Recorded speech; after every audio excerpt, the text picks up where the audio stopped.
Hello, this is the Reverend Dr. Heather Hill. I am the Rector of St. Paul's Episcopal Church in Hudson, Wisconsin.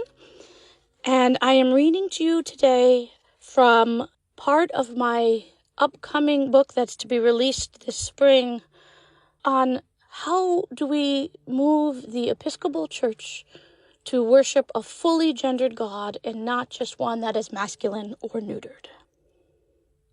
I believe that God is greater than gender, and at the same time inclusive of all genders.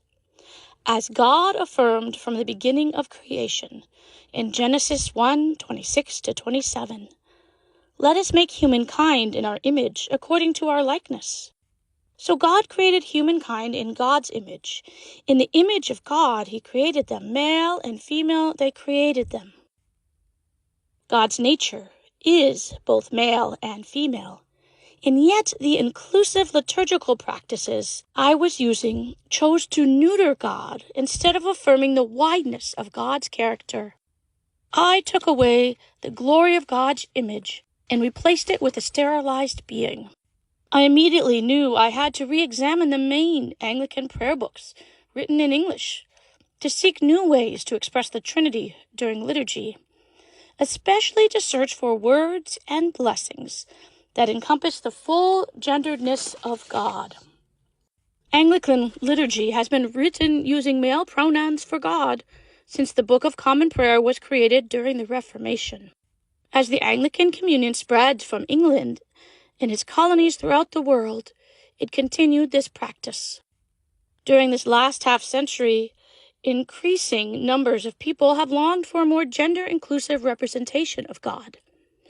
Various scholars and liturgists of the communion have created their own inclusive language versions of the prayers and services.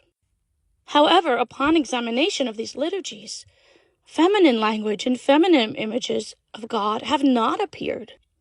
Instead, neutered images and expressions have replaced masculine terms. And these liturgies have simply been declared inclusive without any actual inclusion of feminine gendered terms.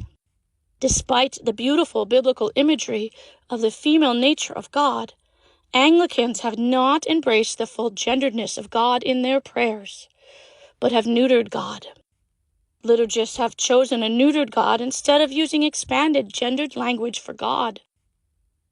As Sharon Warner says, our sensitizing to the issues of language and its formative power in social and individual identity has made us aware that far from being a trivial matter, the language we choose to use is intimately linked with what we think and believe.